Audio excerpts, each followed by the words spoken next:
Hello दोस्तों, स्वागत है आप लोगों का वनडे टूर में। हम लोग पढ़ रहे थे मानवाधिकार अधिनियम 1993। इसकी 2 क्लास हो चुकी है और यूट्यूब पे इसकी प्लेलिस्ट भी बन गई है। मूल विधि की यूपीएसआई मूल विधि की प्लेलिस्ट बन गई है। इसमें वीडियो एक क्रम से आपके लगे हुए हैं। आज ये मानवाधिकार का तीसरी क्लास है जिसमें हम लोग पढ़ेंगे धारा 21। धारा 21 में है राज्य मानवाधिकार आयोग का गठन। तो राज्य मानवाधिकार आयोग में टोटल सदस्य कितने होंगे? तो टोटल अध्यक्ष सहित कुल 3 सदस्य होंगे और इस आयोग का गठन धारा 21 में किया गया है। और इसके अध्यक्ष जो होंगे उच्च न्यायालय के पूर्व मुख्य न्यायाधीश या पूर्व न्यायाधीश इसके क्या होंगे? अध्यक्ष होंगे।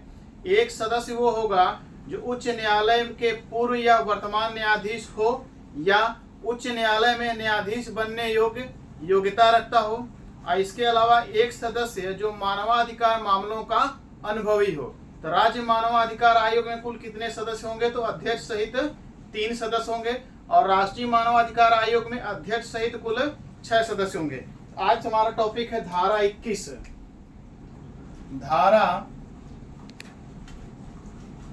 धारा 21। धारा 21 में है राज्य मानवाधिकार आयोग का गठन। धारा 21 में है राज्य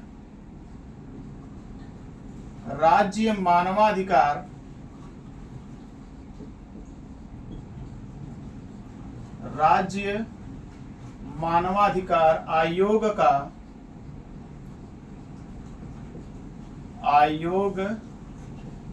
का गठन। राज्य मानवाधिकार आयोग का गठन। राज्य मानवाधिकार आयोग का गठन। तो राज्य मानवाधिकार में कुल सदस्य कितने होंगे? तो 3 होंगे। अध्यक्ष कौन होगा? उच्च न्यायालय के पूर्व मुख्य न्यायाधीश या वर्तमान न्यायाधीश। इसका अध्यक्ष कौन होगा?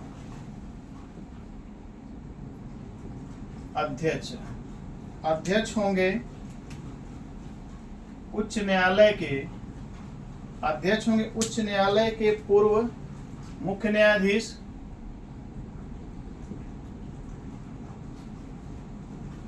उच्च न्यायालय के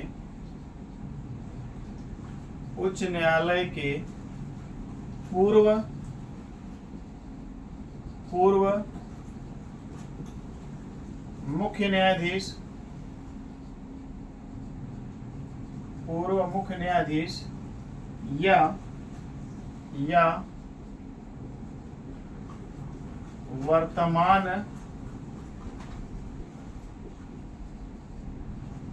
वर्तमान न्यायाधीश। इसके क्या होंगे? अध्यक्ष होंगे। एक सदस्य होगा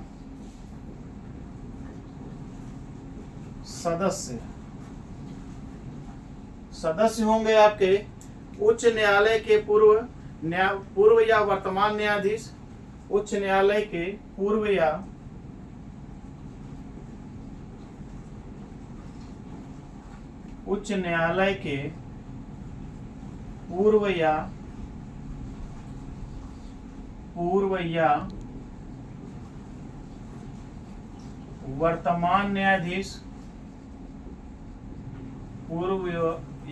वर्तमान न्यायाधीश।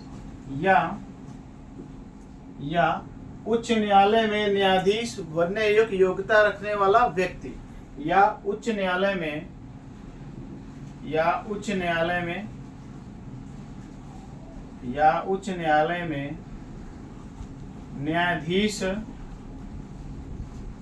न्यायाधीश बनने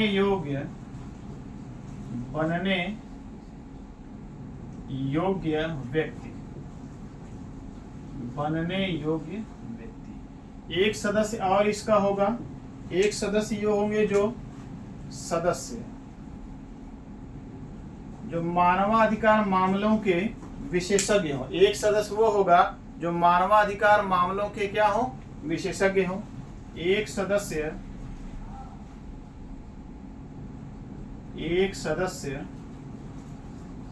जो मानवाधिकार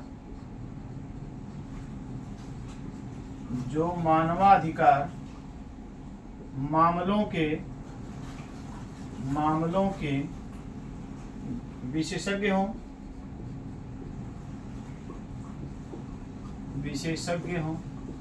ठीक है। इसमें कुल सदस्य कितने होंगे? तो कुल सदस्य होंगे अध्यक्ष सहित कुल 3 सदस्य। सदस्य कितने होंगे? अध्यक्ष सहित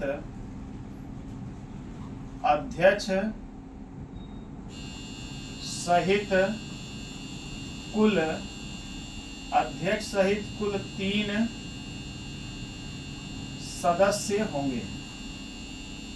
अध्यक्ष सहित कुल 3 सदस्य होंगे। ये सवाल पिछली बार यूपीएससी ने पूछा था कि राज्य मानवाधिकार में आयोग में अध्यक्ष को छोड़कर कुल कितने सदस्य होंगे? तो अध्यक्ष को छोड़कर कुल कितने होंगे? तो 3 होंगे। अध्यक्ष को छोड़कर कुल कितने होंगे? 2 होंगे। और अध्यक्ष को लेके कुल हो जाएंगे कितना? 3। अब इसके बाद पढ़ेंगे हम लोग धारा 22। धारा 22 में इनकी नियुक्ति कौन करेगा? तो राज्यपाल इनकी नियुक्ति करेगा। राज्यपाल के द्वारा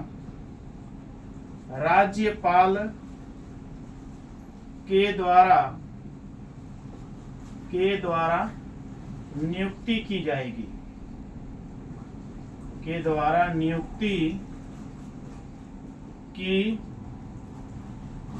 इनकी नियुक्ति किसके द्वारा की जाएगी? तो राज्यपाल के द्वारा इनकी नियुक्ति की जाएगी। किस धारा में है? तो धारा 22 में है। ठीक है। अब इसके बाद जो इसकी नियुक्ति होगी, इसकी नियुक्ति के लिए एक गठन समिति बनाई जाएगी। गठन समिति में अध्यक्ष होंगे मुख्यमंत्री, सदस्य होंगे राज्य का एक कैबिनेट मंत्री, और एक सदस्य होगा विधानसभा अध्यक्ष, और एक सदस्य होगा विधानसभा में विपक्ष का नेता। इसके अलावा जिन राज्यों में विधान परिषद है, उन राज्यों में विधान परिषद के अध्यक्ष व विधान परिषद में विपक्ष का नेता इसके गठन समिति के सदस्य होंगे। ठीक है। अब लिखते हैं गठन समिति।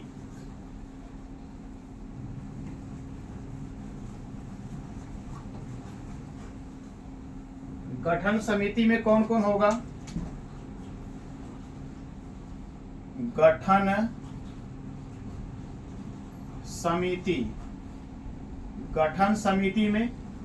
समिति का जो अध्यक्ष होगा वो मुख्यमंत्री अध्यक्ष होंगे। इसके अध्यक्ष कौन होगा? तो अध्यक्ष होगा मुख्यमंत्री इसके क्या होंगे? अध्यक्ष होंगे।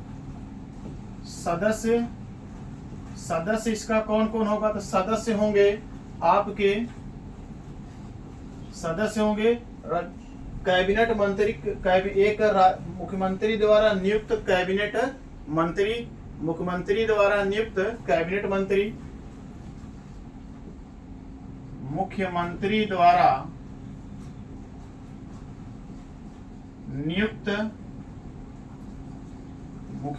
द्वारा नियुक्त कैबिनेट मंत्री,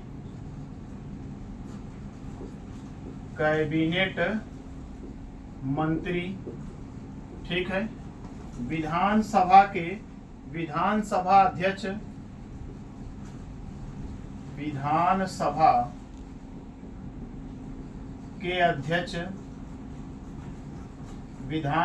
के अध्यक्ष इसके सदस्य होंगे। विधानसभा में विपक्ष का नेता, विधानसभा में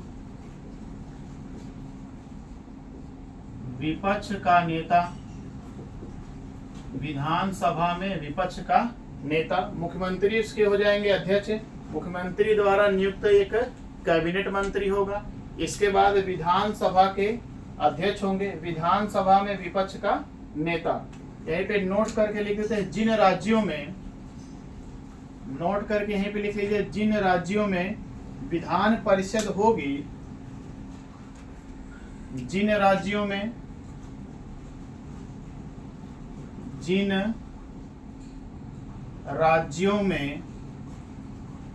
विधान परिषद,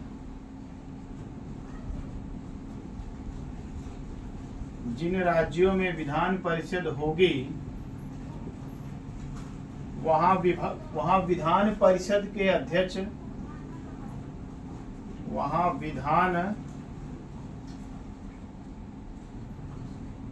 विधान परिषद के अध्यक्ष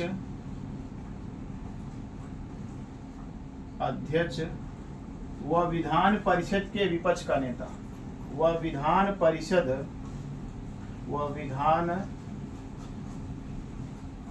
परिषद के विपक्ष का नेता। ठीक है, तो गठन समिति में कितने लोग होंगे? गठन समिति में मुख्यमंत्री उस गठन समिति का अध्यक्ष होगा। सदस्य होंगे एक कैबिनेट स्तर का एक मंत्री, विधानसभा के अध्यक्ष, विधानसभा में विपक्ष का नेता, और जिन राज्यों में विधान परिषद है वहां पे विधान परिषद के अध्यक्ष व विधान परिषद में विपक्ष का नेता, ये लोग होंगे गठन समिति में। अब देखते हैं हम लोग धारा 24। धारा 24 में क्या है? तो धारा 24 में है कि राज्य मानवाधिकार आयोग के जो सदस्य और अध्यक्ष हैं उनका कार्यकाल क्या है। तो कार्यकाल क्या है? जो राष्ट्रीय मानवाधिकार का था, राष्ट्रीय मानवाधिकार आयोग के अध्यक्ष होगा, और सदस्य का कार्यकाल किस धारा में? तो धारा 6 में है। कितने वर्ष है? तो 3 वर्ष या 70 वर्ष। अध्यक्ष व सदस्य की पुनः नियुक्ति हो सकती है। ठीक है, इससे पहले राष्ट्रपति को त्याग पत्र देकर अपना पद छोड़ सकता है। तो यहाँ पे वहां पे राज्य में है, केंद्र में है राष्ट्रपति को, तो राज्य में किसको है? राज्यपाल को सौंप सकेगा। ठीक है, अब लिखिए धारा 24। धारा 24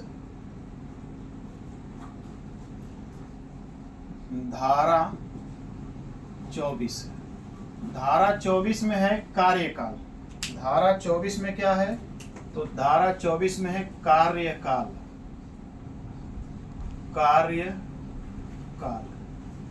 धारा 24 में है कार्यकाल।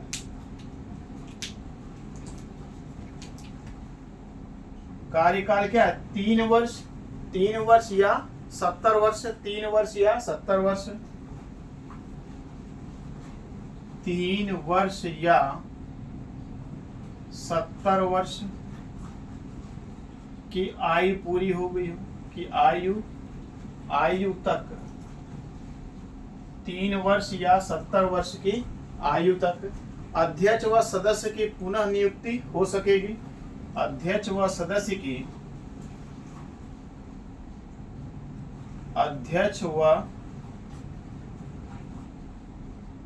सदस्य की पुनः नियुक्ति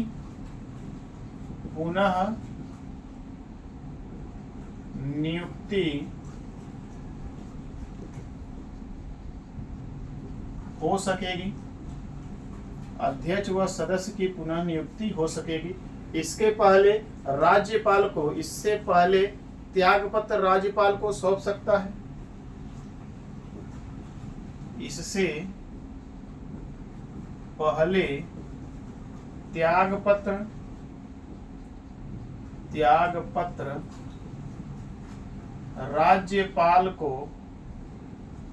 राज्यपाल को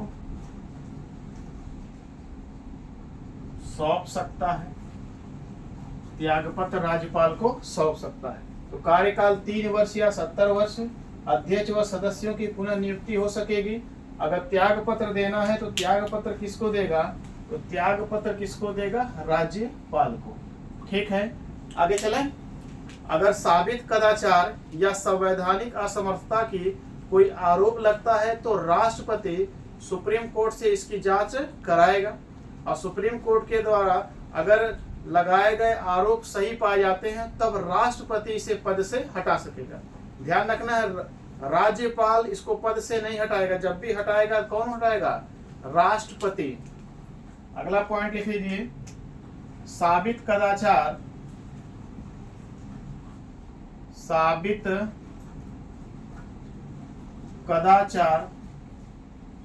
या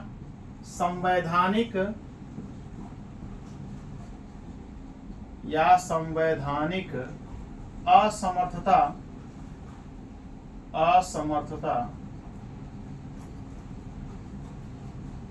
की, साबित कदाचार या संवैधानिक असमर्थता के लगे आरोप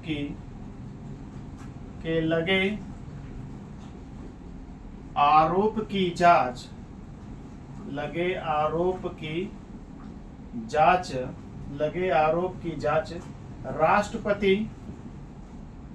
राष्ट्रपति उच्चतम न्यायालय से उच्चतम न्यायालय से करा सकेगा, उच्चतम न्यायालय से करा सकेगा। यदि आरोप सही पाए गए,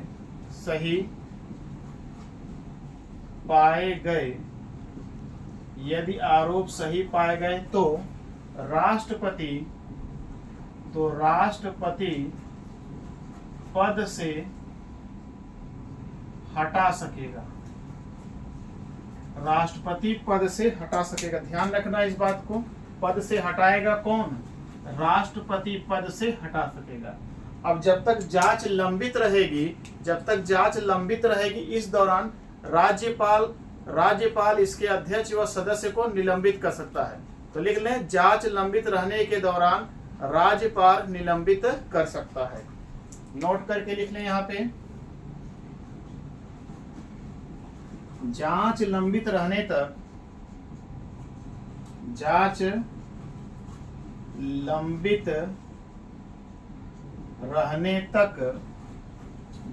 लंबित रहने तक राज्यपाल इसे निलंबित कर सकता है, इसे निलंबित कर सकता है। ठीक है, हटा नहीं पाएगा, बहुत करेगा तो क्या कर देगा? निलंबित कर देगा, सस्पेंड कर देगा। ठीक है, यहाँ तक क्लियर हो गया होगा। अब इसके बाद पढ़ेंगे हम लोग धारा 30। धारा 30 में क्या है? प्रत्येक जिले में एक मानवाधिकार न्यायालय का गठन होगा। तो धारा 30 में है, राज्य सरकार के द्वारा प्रत्येक जिले में मानवाधिकार मामलों के लिए एक जिला न्यायालय का गठन किया जाएगा। यह है आपकी धारा 30। अगली धारा पढ़ते हैं हम लोग, धारा 30।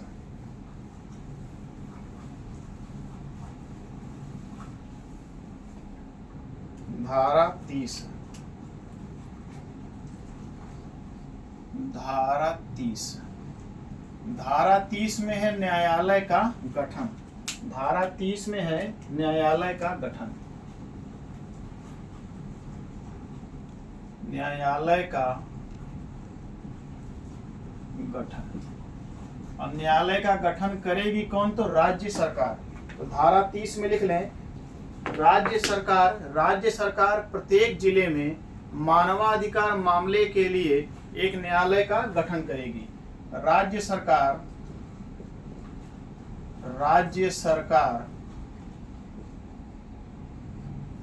प्रत्येक जिले में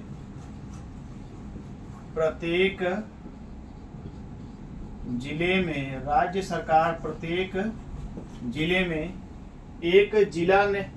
प्रत्येक जिले में मानवाधिकार मामले के लिए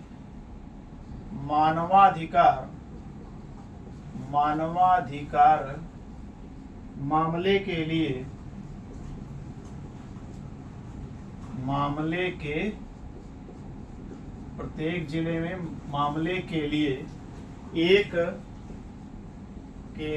एक मानवाधिकार न्यायालय, एक मानवाधिकार न्यायालय का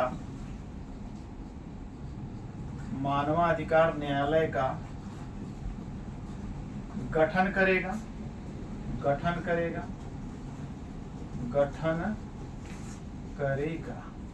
प्रत्येक जिले में एक मानवाधिकार न्यायालय का गठन करेगा। ठीक है, अब पढ़ेंगे धारा 31। धारा 31 में लोक अभियोजक या सरकारी वकील। लोक अभियोजक के लिए योग्यता है न्यायालय में कम से कम 7 वर्ष का वकील का कार्य का अनुभव हो। अब धारा पढ़ेंगे, धारा 31। धारा है कौन सी? धारा 31। धारा 31 में है लोक अभियोजक। धारा 31 में क्या है? लोक अभियोजक। लोक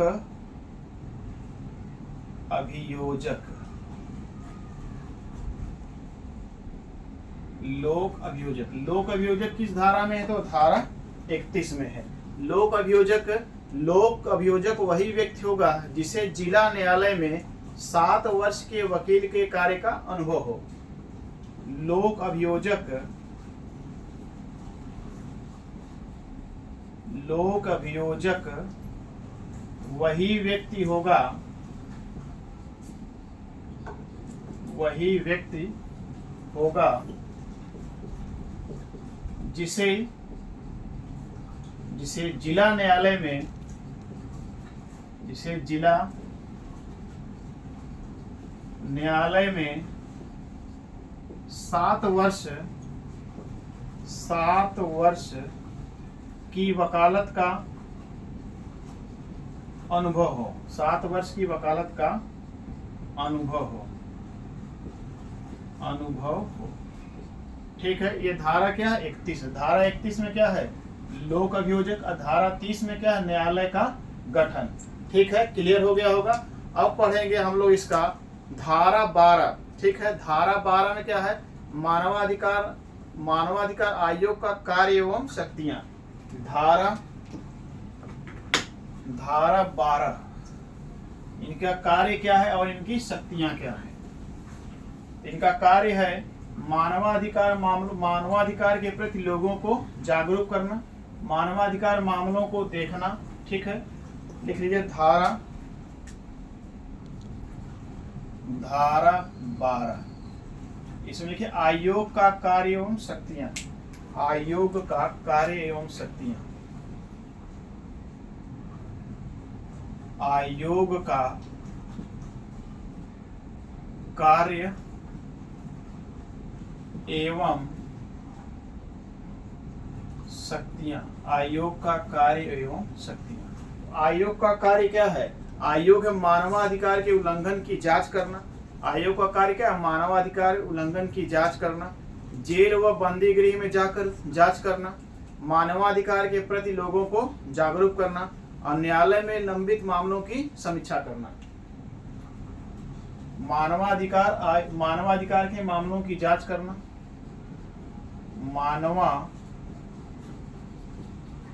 मानवाधिकार के मामलों की जांच करना,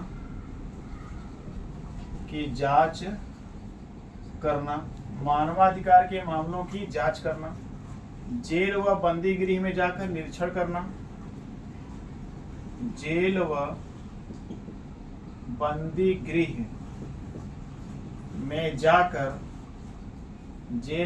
गृह में जाकर निरीक्षण करना, जेल व बंदी गृह में जाकर निरीक्षण करना, मानवाधिकार के लंबित मामलों की समीक्षा करना, मानवाधिकार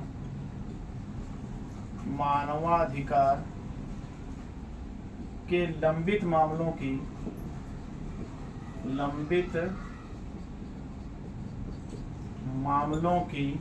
समीक्षा करना, समीक्षा करना, मानवाधिकार के प्रति लोगों को जागरूक करना, मानवाधिकार के प्रति